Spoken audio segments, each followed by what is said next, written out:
In 1936, we lived on Bond Street in Hillside, New Jersey.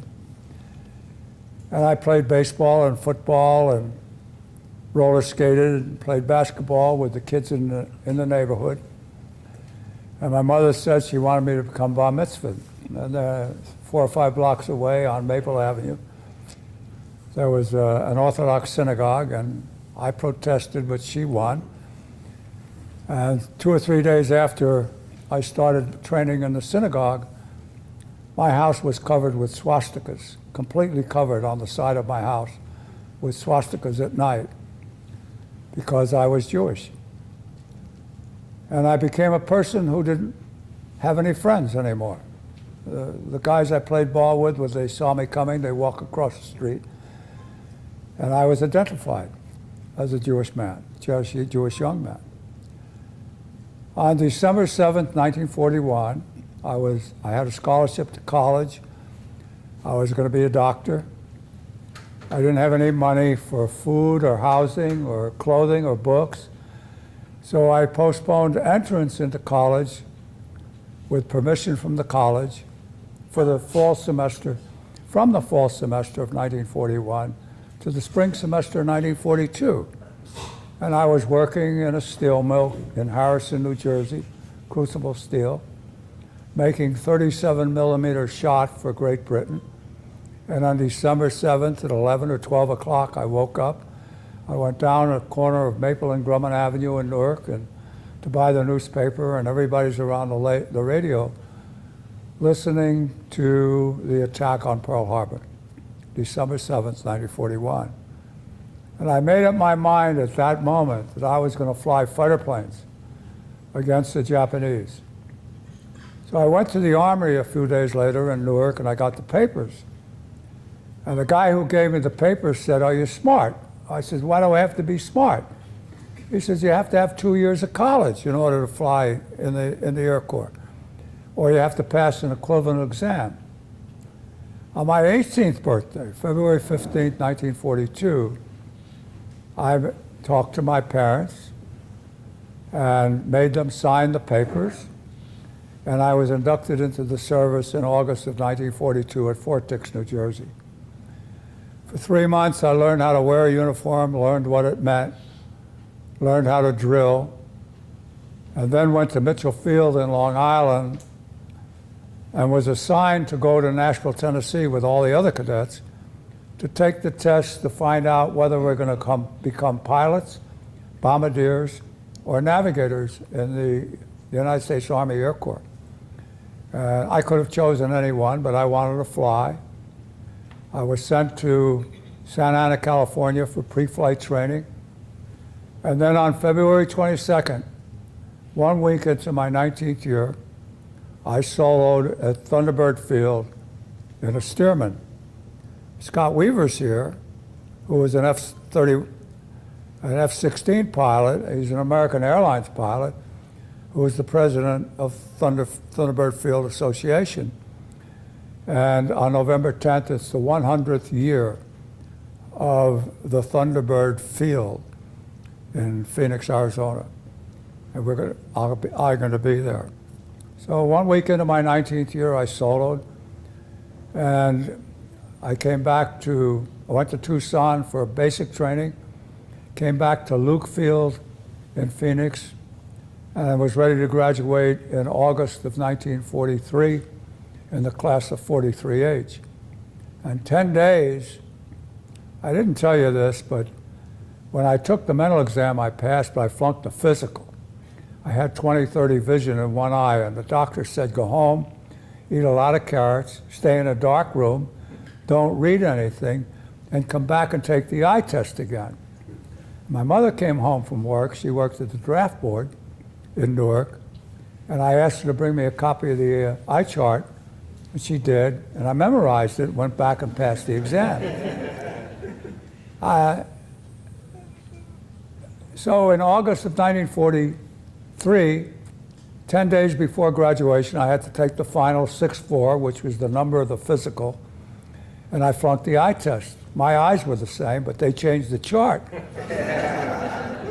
And Dr. Lee was a Chinese doctor, and he said, you're going to fly, you're so close to graduation, well, you're going to fly transports, not fighter planes. I had already had 10 hours in a P-40, the operational aircraft of the day, and I said, I'm a fighter pilot. He said, you're not a fighter pilot, you're going to fly transports. I said, I'm a fighter pilot. He said, you're going to fly what I tell you to fly. I said, who can change that? He said, the Commandant of Cadets. And I said, how do you get to see him? He said, you go through a chain of command. What does it mean, chain of command? Ask me first. So I said, sir, I want to see the Commandant of Cadets. And I'm 19 years old, standing in front of a full colonel, Eagle colonel, and he says, what can I do for you? And I said, sir, I got 10 hours in a P-40, 20/30 vision in one eye, and they want to make me a transport pilot, but I'm a fighter pilot. And he, without blinking an eye, say, anybody that has the guts to come to see me, you're a fighter pilot. Well, I graduated my class, 43H, and the last 28 of our class, from R through Z, Zuniga, Rosebery through Zuniga, was sent to the 78th Fighter Squadron, the Bushmasters. Its 100th anniversary is in February. They were formed in 1918, the 78th Fighter Squadron. And they're going to have a meeting for the 100th in Las Vegas in February. If I'm here, I'm going. They've asked me to speak. So we went, 28 guys, to the 78th Fighter Squadron, and 27 of those guys roomed with other fighter pilots. And I was a Jewish guy, and they knew that. And I roomed with Marvin Kern and Phil Yanofsky, two Jewish guys who were the intelligence division of the 78th Fighter Squadron. I was separated because of my religion. I was not accepted as a fighter pilot until I flew. And like the Tuskegee Airmen, the black guys who had to be 3 times as good just to be even, I had to be 3 times as good. There was a guy by the name of Jim Tapp in Hawaii who was a captain when I met him as a second lieutenant, and I flew on his wing. One day he called me to his flight line, P-40. He said, get on my wing and don't get off, because if you get off my wing, you'll regret it for the rest of your life.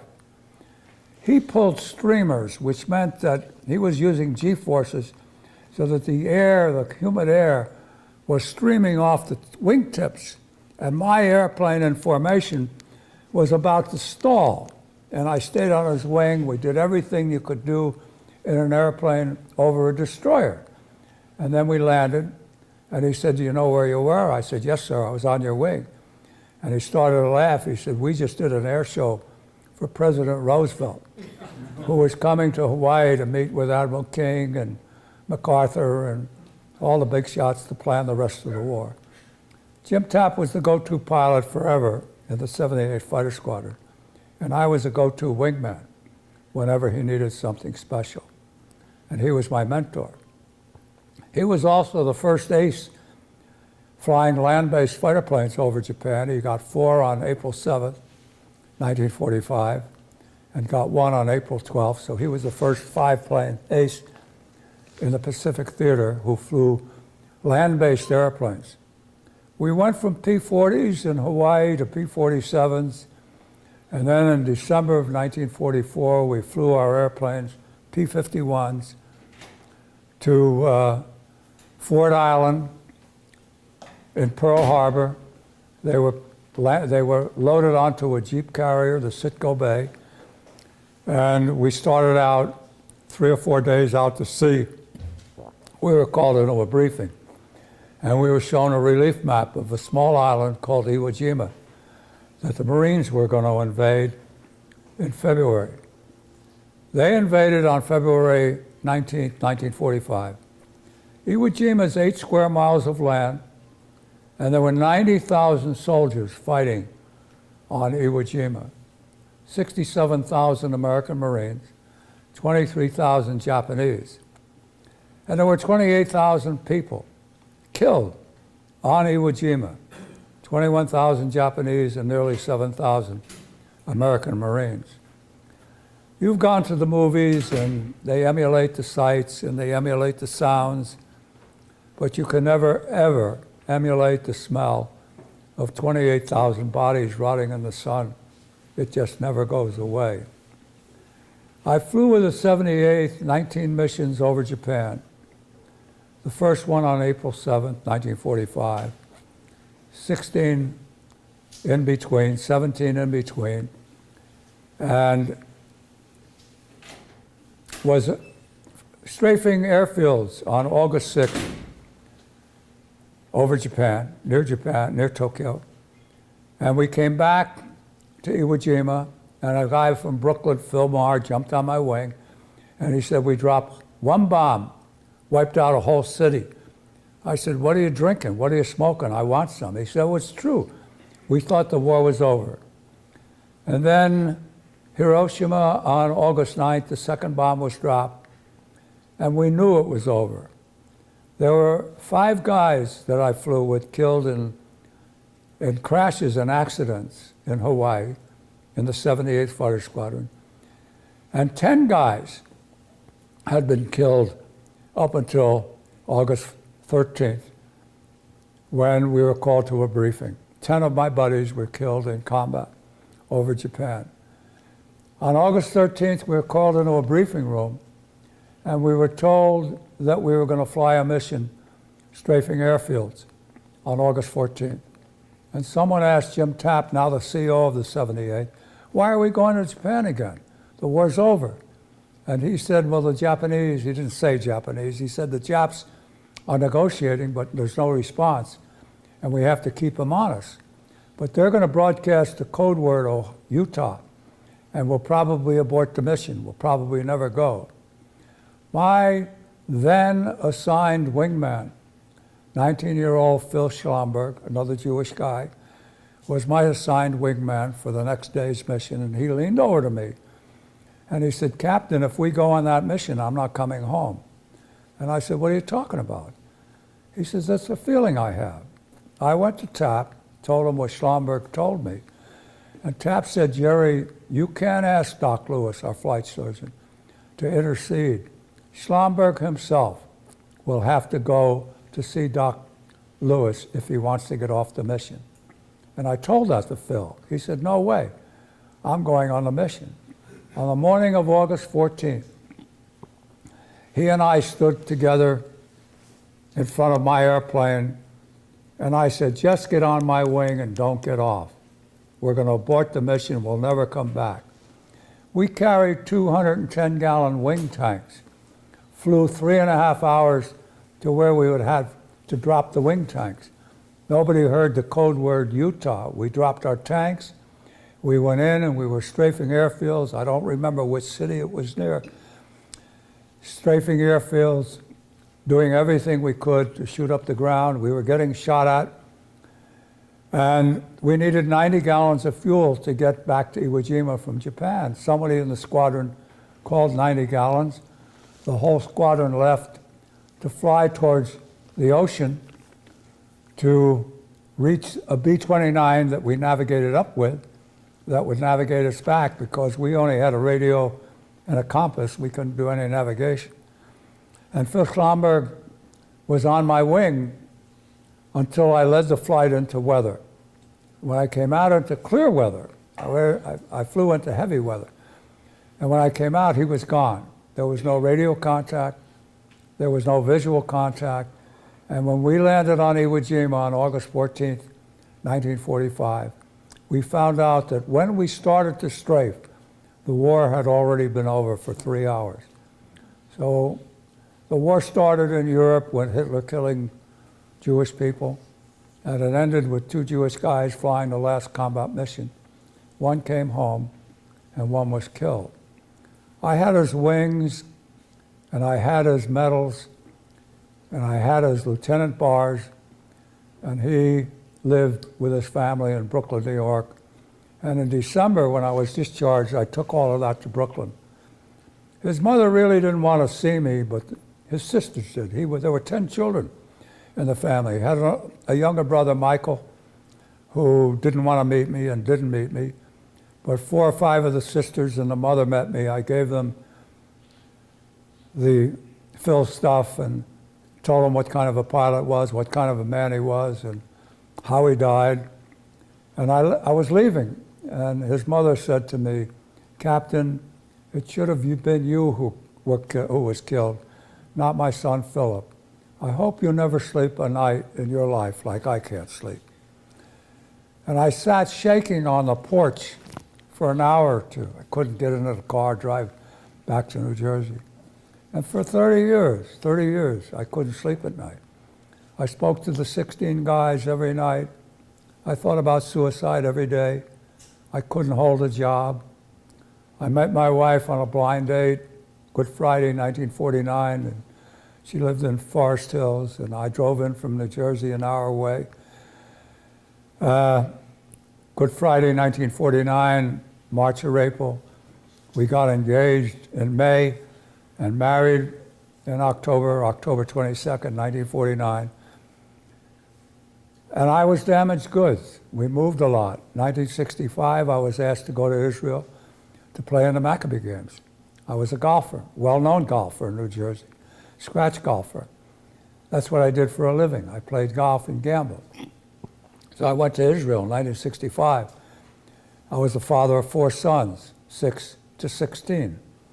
And while we were there, I decided that I wouldn't want my children to fight a war in Vietnam that was happening, just beginning. And I said to Helene, we're going to move to Israel. In 1966, I emigrated. I went to Israel with my 4 sons. We were there for 6 or 7 months, and I came home from work one day, and she was gone. She was almost dead in a closet with all the pills, bottles of pills all over. We had her resuscitated. She lived, and when she got well enough, we went to Eilat, the 2 of us. And I said to her, I made a commitment to you for marriage, and I'll keep that commitment. But if you ever do this again, I'm going to break it.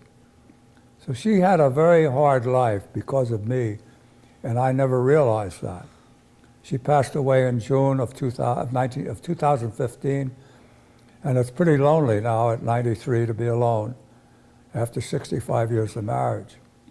We came back to America.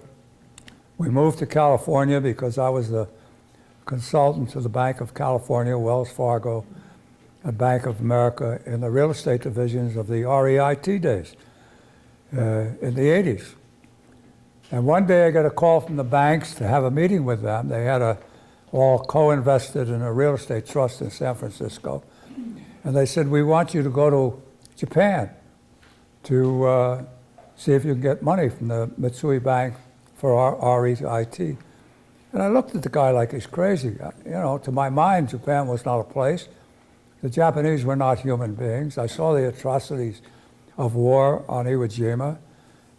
Young dead Marines with their penises cut off and stuck in their mouth and their faces bashed in to take the gold teeth out of their heads.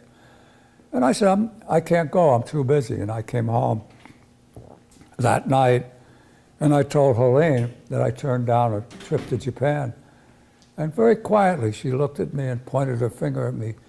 She said, Jerry, not once have you ever asked me if I wanted to go to Japan.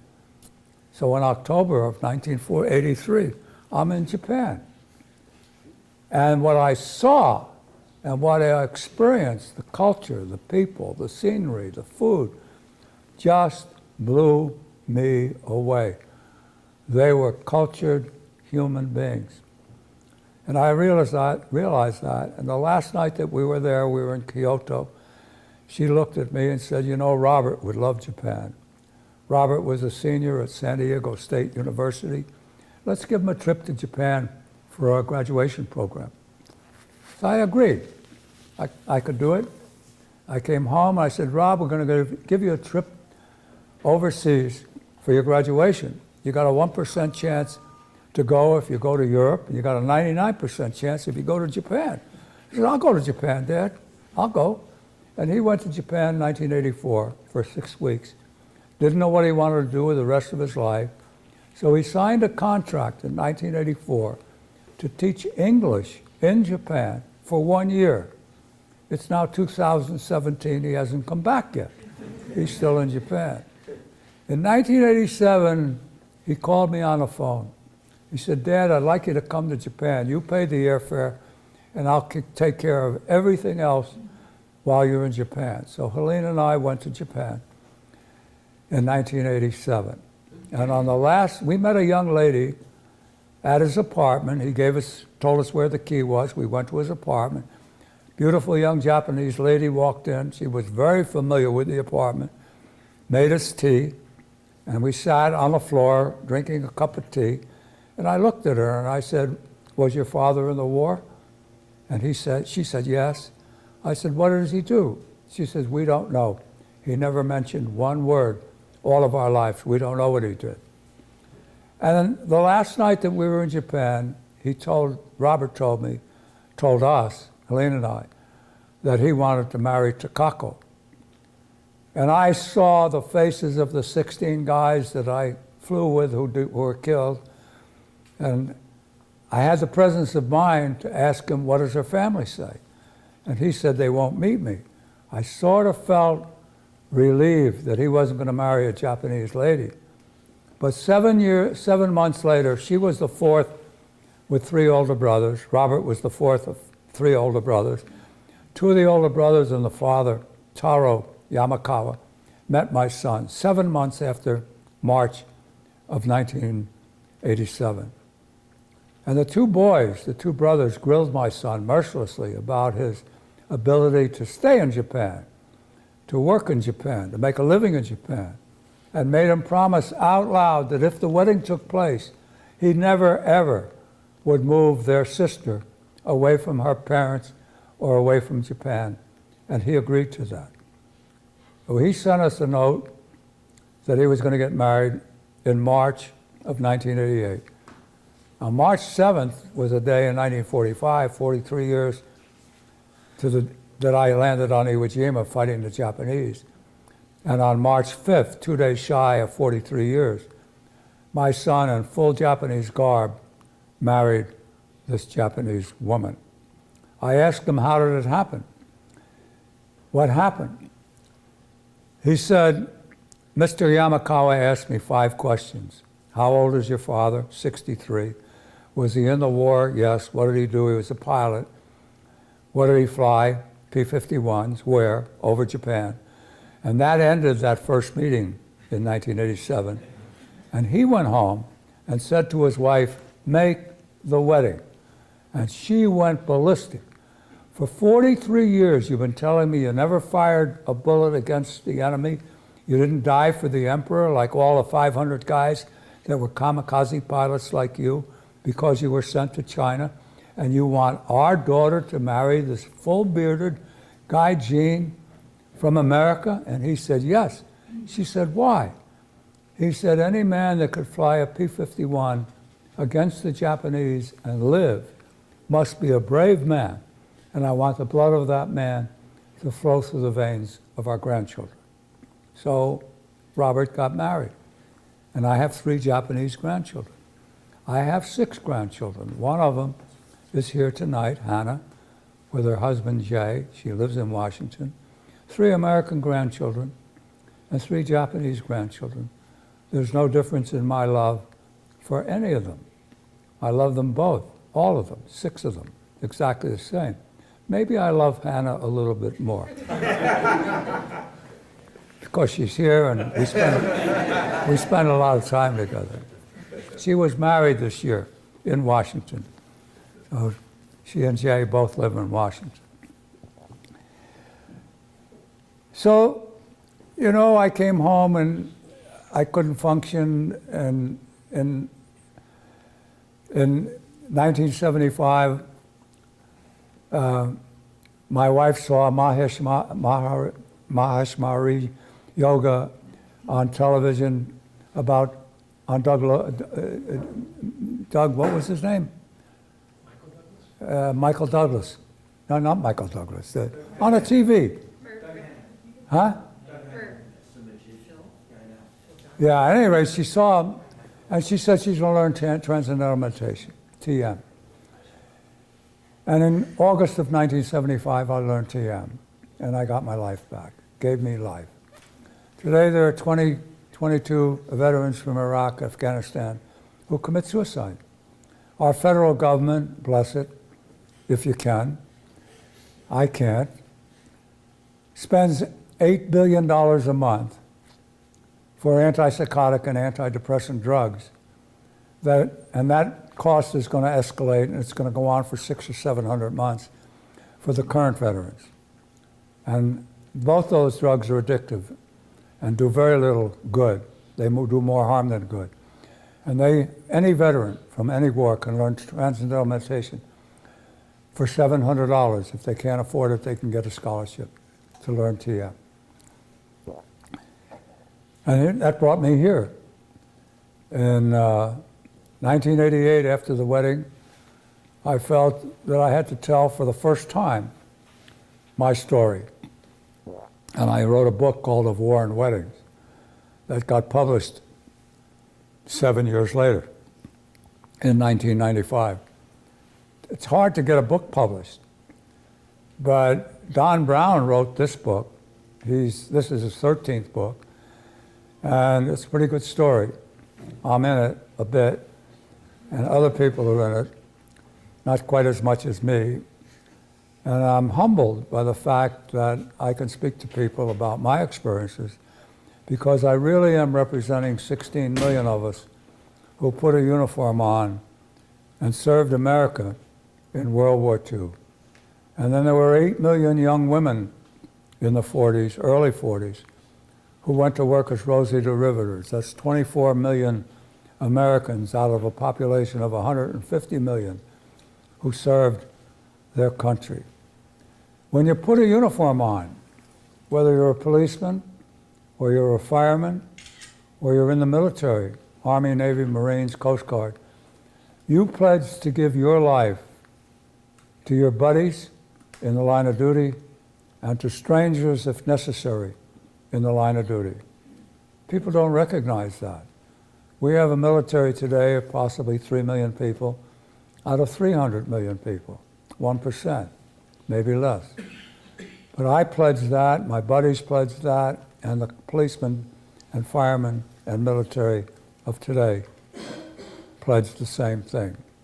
It's an honorary moment for me to think back to my service to my country in a time of war, and certainly is an honorary moment for me to sit here tonight and speak to you. I'll answer any questions. I don't have much more to say. My life has been an experience beyond my ability to comprehend it. I'm going to be speaking at Thunderbird Field. Scott Weaver is going to have me for the 100th anniversary. I'm going to speak at Luke Field. They're trying to get me up in an F-16, which is a fighter plane, jet. Scott wants me to do 9Gs and get a 9G pin. I can't do that. My body won't stand for that, 9Gs in an airplane. He doesn't know it, but I'm not going to have it happen. I'm going to be at Annapolis speaking to the midshipmen in January. In February, I'm going to be at the 100th anniversary of the Bushmasters in Las Vegas. And in March, I'm going to get a national award, pretty much undeserved, from wingsclub.org, which was started in 1942, and have given the award of aviation achievement to the likes of John Glenn and Chuck Yeager and President Bush, and the guy who started Virgin Airways. And I'm not in that pay grade, but I'm scheduled to get that at the Yale Club on March 29th this year. I really live my life like my banker looks at my checking account. Yesterday's a canceled check, it's gone, can't get that back again. Today's money in the bank, I can spend today.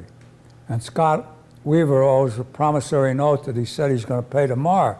And I don't know if he's going to pay it, and I don't know if I'm going to get tomorrow.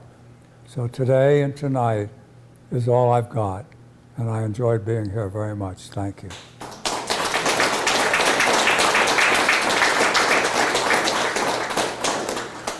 Tell me what your call sign is, Jerry.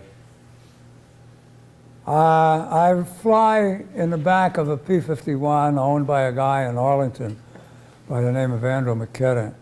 He flies with a guy by the name of Jim Beasley, and Stuart Walton, who was Sam Walton's grandson, and a guy with the name of Lejos, who was killed last month in a P-51.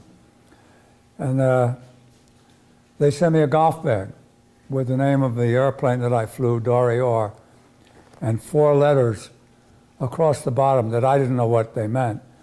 And those letters are B, A, M, F. I can't tell you what it is, but it's badass motherfucker. I said it out loud for the first time. Sir. What was your longest mission in the P-51, and did you ever... P-51.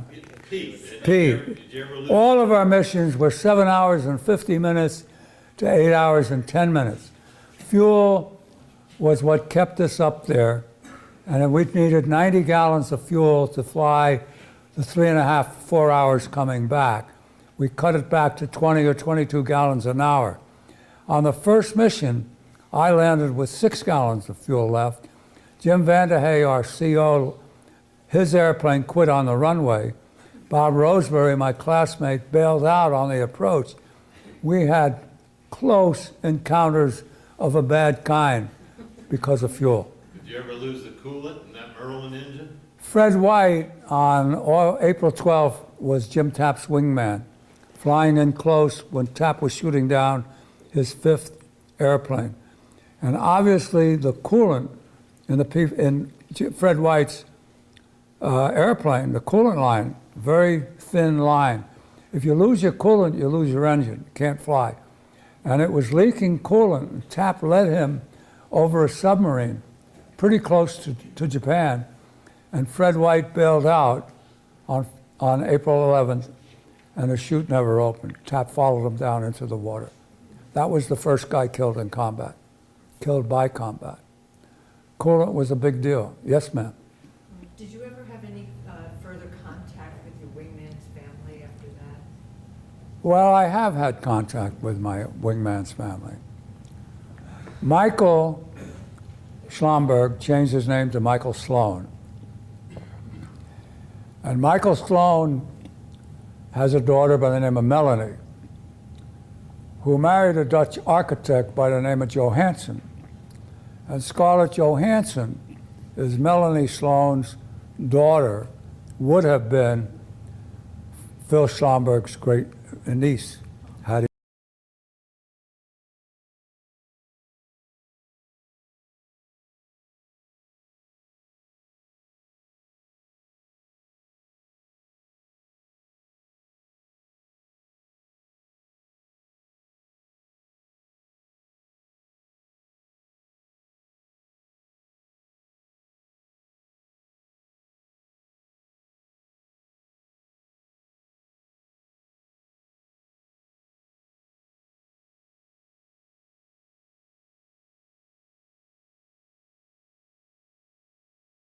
he lived. I got a phone call from Jim Tapp on a Thanksgiving maybe 30 years ago that he received a letter from Melanie Sloan asking about Phil Schlamberg. He said, "You knew him better than anybody in our squadron. Can you please meet the family?" So I met Melanie Sloan, and we became friends. She has Scarlett and a twin brother, Hunter, a daughter by the name of Vanessa, and another son by the name of Adrian. And they're dear friends of mine. I spent Christmas in New York City speaking for the David Lynch Foundation 5 or 6 years ago. And they came and met me, the young people came and met me. And we talked for 3 or 4 hours, and we're very good friends with the family. They appreciate hearing about their grandfather's brother. There's a guy here in Washington by the name of George O'Connor. George O'Connor's father had a brother, Jack O'Connor, who was a navigator on a B-29 and was killed in a mid-air collision of 2 B-29s on June 20th, 1945. And a Japanese man was put in jail for burying the bodies or whatever body pieces he could find. And he erected a monument on top of Mount Shizahata in Shizuoka, Japan, in memory of those men who were killed. And I went to the services there in 2005, and there was no names of the Americans. So we created a monument on top of Mount Shizahata with the names of the 23 Americans. And I've been there several times. And then wrote a book about it called The Blackened Canteen. Because in the wreckage of the B-29s, he found a handprint with the left hand print of the man who was holding it when he was incinerated in 1945. The life has been an adventure for me, an incredible adventure. Any other questions? Sir, folk. Did you experience any anti-Semitism after you got the 78th Squadron was flying the squadron? You know, anti-Semitism is here today the way it was. Racial problems are here today the way it was. We don't feel it as much. I was young. It was very difficult when I was young. It was very difficult in the military. They asked me to stay in, become a major. My friend Mark Freeman, Major Mark Freeman, is here. He's in the United States Army, maybe in the Pentagon,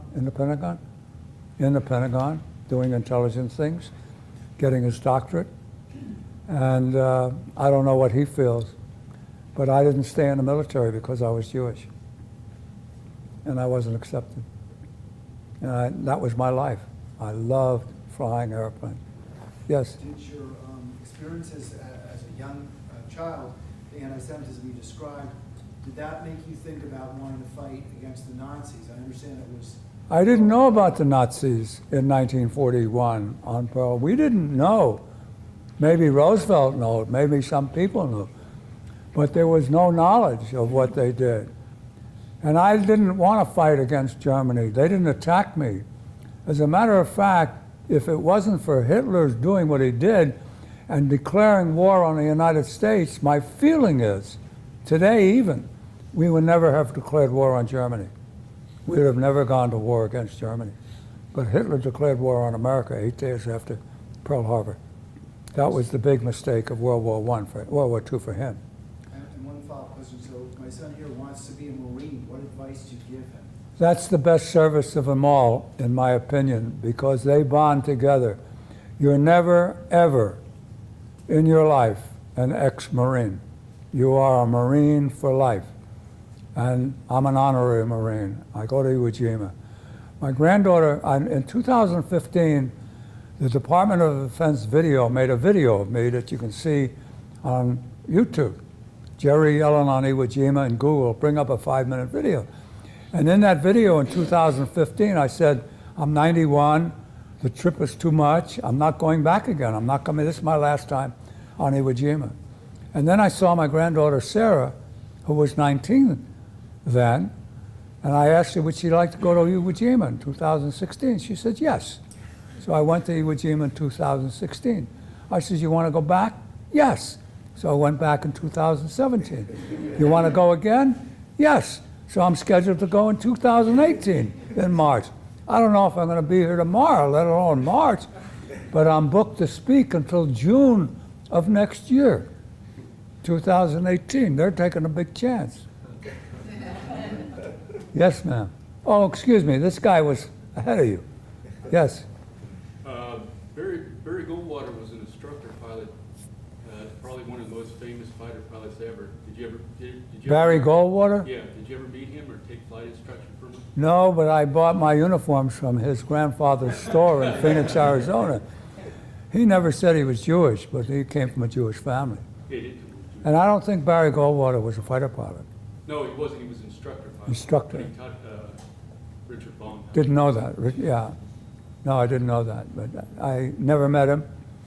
Didn't have much use for the Republicans then, and I don't have much use for them now.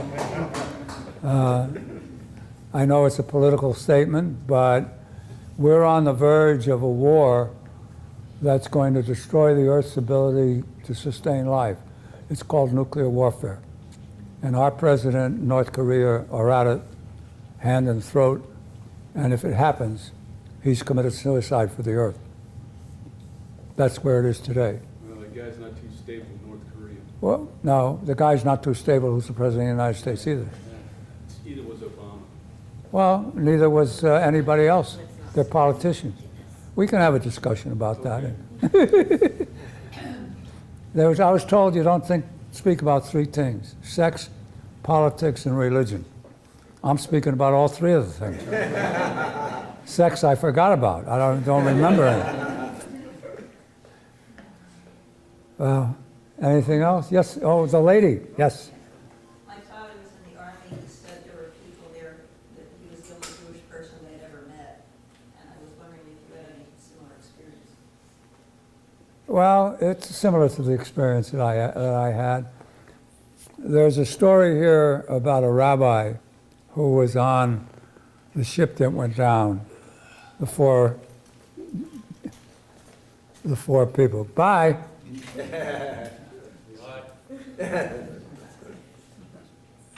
We had in March of 1945, we had a rabbi and had a service for Passover.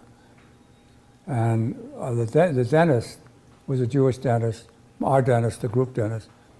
And they thought enough they had Passover wine and matzah on Iwo Jima in 1945. It was quite an experience. Again, I have one more question about the P-51. I had the opportunity to fly one for an hour, and I could not get over the heat or the noise. How do you feel after you fly one for 7 hours and 55 minutes when you land? Do you have glad that we strength? were on the ground. That's how you feel. You feel Glad to like- get back. We didn't hear the noise. We had cups like this. We didn't have the big helmets. They were canvas helmets with earphones. And we didn't bother us, the noise. The noise of a P-47 and the noise of a P-40 were just as great, if not greater. All the fighter planes were like that. Are you a pilot? Yes, What do you fly? I have a Piper Challenger. Well, that's a pretty good airplane. Yeah. Yes, sir. Did you continue flying after you left the service? Is that I flew for the New Jersey, I can't think of the civilian name of the group, for many years. Civil Air Patrol? The what? Civil Air Patrol. I flew with the Civil Air Patrol, Cessnas and Pipers for the Civil Air Patrol. I took a job, I was in New York City looking for a job, and I was on a bus, and a one-star general, General Carr, who was a B-29 pilot assigned to Iwo Jima to tell us what the B-29s needed, what we had to do, what the B-29s were going to do, and he was in the back of the car in civilian clothing. So I walked up to him, I said, General Carr, you don't know me, but I attended a half a dozen briefings on Iwo Jima. He says, what are you doing? I said, I'm looking for a job. Come with me. So we went to an office as big as this table on Wall Street. And there was a guy on Wall Street, his name was O'Roy Chalk. And O'Roy Chalk was starting an airline called Trans-Caribbean Airline. So I was the second pilot they hired. I had about 20 hours in a C-47, which was the DC-3. And I flew as a co-pilot. I took the tickets, gave them the lunches, loaded the luggage, unloaded the truck, flew 7 hours from Newark to Miami, stayed overnight at the Condado Beach Hotel, flew to Puerto Rico, had 3,000 people saying goodbye to 21 people who got on the airplane. And in the back of the airplane, the C-47, they were cooking with live fires. I had to go put the fires out. And I lasted 7 months as a co-pilot on a DC-3. It was boring. I was a fighter pilot. I knew the freedom of the skies. I had no freedom, none at all. Now that was my aviation career. Again, yes? Kind of three questions here. What is, how would the P-51, how did it compare to the Japanese fighter planes? And did you ever get? Well, any the dogfights? P-51 was the most maneuverable, easiest on the controls. The P-47, you had to be physically strong to fly. The P-51, you could fly with your fingertips. It was remarkable in the response to what you did. The Japanese had more zeros than any other airplane. They had Franks and Tonys and Georges, all named, and we called the zero the Zeke. Under 250 miles an hour, the Zeke could run circles in you no matter what you were doing. But over 300 miles an hour, the torque of that airplane, because it was canvas, no protection, no armor plate for the pilot, was overgrown, over-fueled, had a lot of fuel, and fabric. And they couldn't turn to the right over 300 miles an hour. So the best tactic that we had, although it didn't happen often, was to come down, attack them from above, and then break off to the right, and they couldn't follow you. I read somewhere actually that near the end of the war, at least the Japanese were putting a lot of young men into the planes with almost no training. I mean, they just threw them out there. They had 3-4 hours when they went into combat, but you have to understand the Japanese went to war in 1931. And they had old pilots, not a lot of bold pilots, but a lot of old pilots. And when we went up against them, we were told that the Japanese will have 1 or 2 airplanes way off on the side directing the ones that are in the fight. And we went after them first because they were the older pilots, directing the younger pilots what to do. One more. Were you aware of planning or part of your group preparing for the possible invasion of Japan? And that's the first part. Second part is, what's your take, or what's your own personal view on the droppings of the bombs in Japan? The argument, the decision was we're going to save many, many thousands of lives. Tell me the difference of 1,000 bombers going over Japan, each one with 11 people, dropping tons and tons and tons over Japan and destroying 60% of the cities, or one bomber going over Japan, dropping one bomb with 11 people in the bomber, doing the same destruction. It's war. The pure purpose of war is to kill your enemy. The first weapon of mass destruction, from my viewpoint, was a caveman who discovered that he could use a rock to get something from someone else. From rocks, we went to knives, to bows and arrows, to spears, to guns, to bigger guns, to bombs, to bigger bombs, and now we have the biggest bomb of them all, nuclear warfare. You're welcome. Yes, sir. Yeah, so a question about your flight training question. So after you sold that Stearman, right, was the next plane the P-40, and how many hours? No, that's an interesting question. We got 60 hours or 70 hours in 3 different aircraft.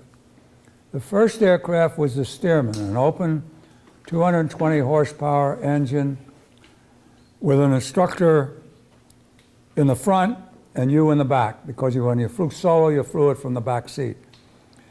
Well, if you got through primary training, you were sent to basic training, which was a 450 horsepower BT-13, which we call the Vultee vibrator.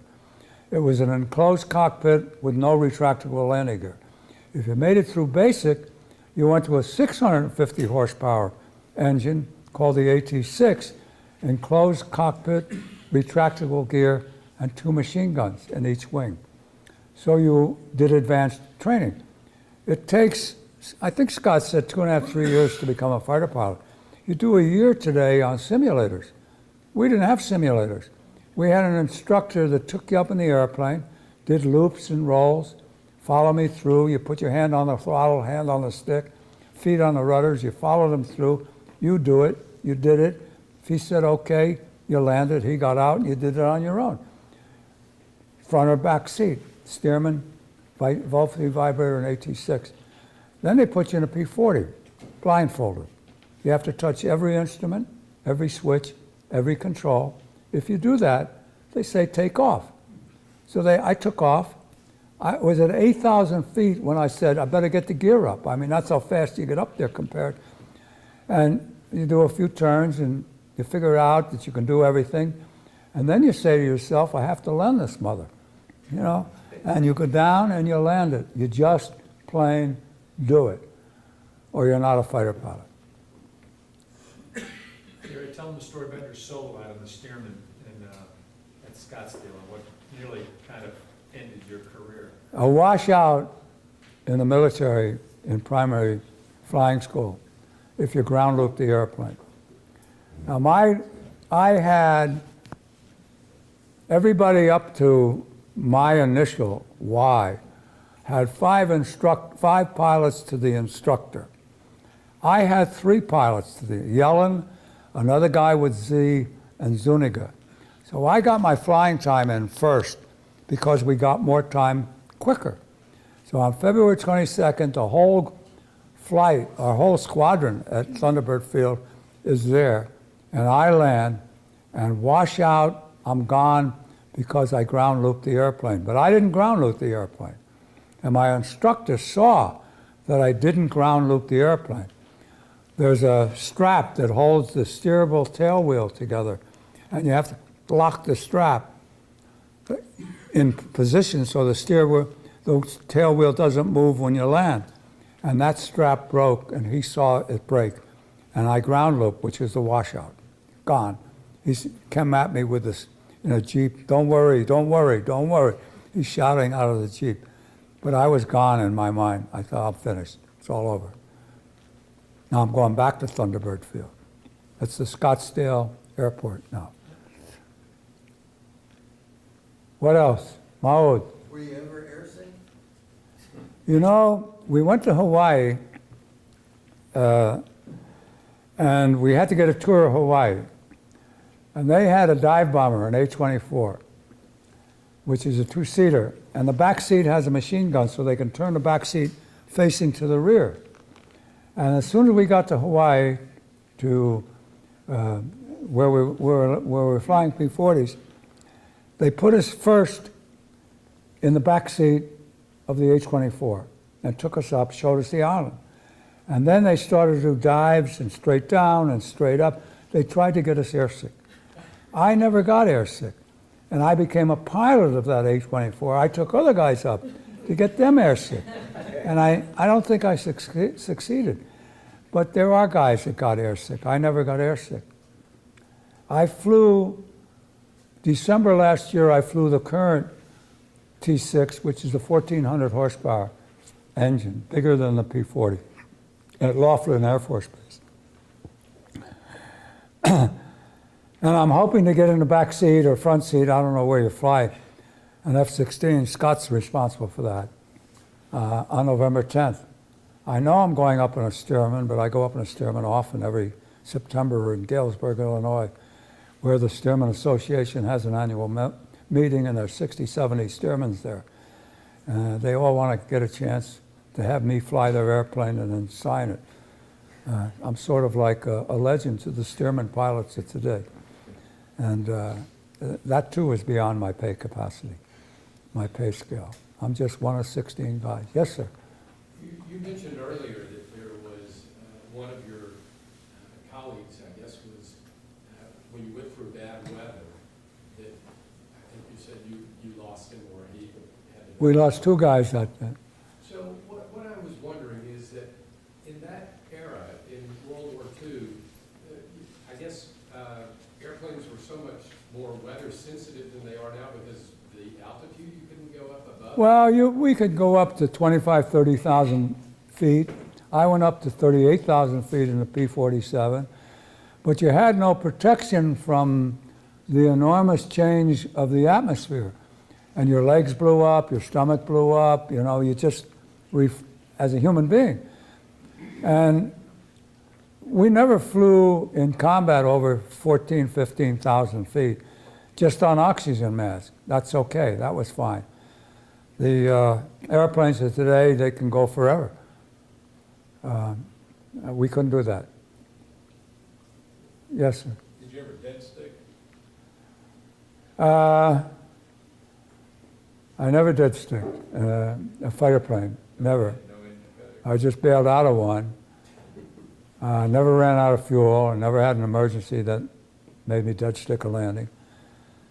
A couple of guys did that I knew. There wasn't anything that we weren't prepared to do in the training, and especially in the 78 Fighter Squadron. They were the best of the best. Yes, ma'am. Before you did your bombing runs, did you look at anything like scale models to show where you were going? We never saw anything but a relief map.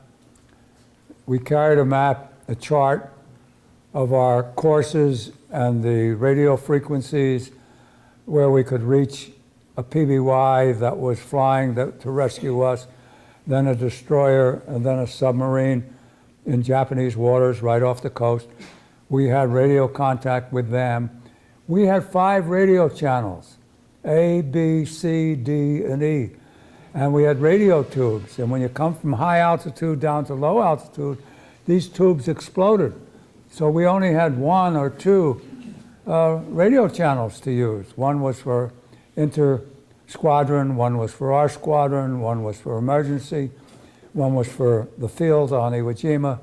It was, you know, it was like me, compared today, like me flying a Jenny in World War I. They had nothing either, but we had power. We had different aircraft. We developed aircraft as a weapon. We have the best commercial airliners, but we developed aircraft as a weapon. First used in World War I, the Rickenbackers and those people. They were the heroes. They made me make model airplanes with balsa wood of World War I airplanes when I was 8, 10, 12 years old. And that's what got me interested in aviation. And the Spitfire guys and the Hurricane guys and Battle of Britain. That's what got me interested in aviation. Very few guys get their dream. I said I was going to fly Japanese fighters against the Japanese, and I did that. That's amazing. You don't do that in the Army. If you want to go to Europe, they send you to the Pacific. You want to go to the Pacific, they send you to Europe. There's no rhyme, no reason. This is great. I have to go to sleep soon. Yes? Hi, I'm not sure you mentioned this before. If you did, I apologize, but do you know what brought down your friend in Wingman? We have no idea. He went down over the ocean. There's no way of knowing. It was either his plane was hit, he didn't say anything, or he was hit. You know, we had an accident 6, 8 years ago, 10 years ago, when a famous golfer was killed. They flew at 56,000 feet, ran out of fuel, and crashed. You'll never know why that happened. But that's part of flying. That's part of life. It's part of combat. We all knew it was going to happen. I knew it was going to happen to me. It was not going to happen to me. I flew fearlessly. I didn't fly as a Jewish man. I flew as an American. Really. It never occurred to me for religion was any part of anything in my life then. You know, in 1956, when I was in grammar school, every single day when I was in grammar school, we said the Lord's Prayer. The Lord is my shepherd, I shall not want, every day. In 1956, Congress outlawed the Lord's Prayer in schools in America. And they added under God to the Pledge of Allegiance, which I can never say, because I don't know which God they're talking about. You know, there's a Jewish God and a Catholic God and a Muslim God and a Buddhist God. I don't believe in God. I believe in nature. We're all human beings. We're all connected as human beings, everybody in the world. Any man who has sperm can fertilize any woman in the world. We're all exactly the same in the eyes of nature. We're human beings. That's how I look at life today. And it makes me maybe a little bit different, but I connect to everybody in that way. I don't look at them. The people who wear crosses or mezuzahs outside, or Stars of David, are telling everybody what they believe. And I think that, to me, is wrong. What they believe, they should keep to themselves. They shouldn't try to sell it to other people. That's the way I feel. I'm giving you as much as I can give you. There's not much more left. Tell us about the initial motivation between you and Brown to write this book. Me and who? You and the author, Dan Brown. How did this book get started? You know, I asked Don Brown that question. He said, Jerry, you did a video on Iwo Jima in 2015. And I saw that video, and you were talking about a historic event, the last combat mission flown in World War II. And I write books about history. So he called me and said he was going to write the book. And then he got hold of Regenery. Alex Novak is here. And Lauren Long is here from that publishing company, this publishing company. And they can tell you more, because Don Brown got them to publish the book. And Alex tells me it's doing pretty well. That's what they tell me. I'm reading it now to correct the errors that Don Brown made as an author about the flying aspect, just the speeds and the altitudes and the things that we did. Alex doesn't know it, but in the book, one time it says that Mount Suribachi was 555 feet high. And another part of the book, it says 600 feet for the same mountain. Doesn't work for me, but it's in the book. Well, again, thank you very much. I appreciate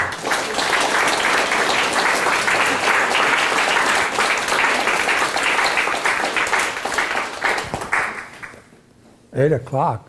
Wow, bedtime.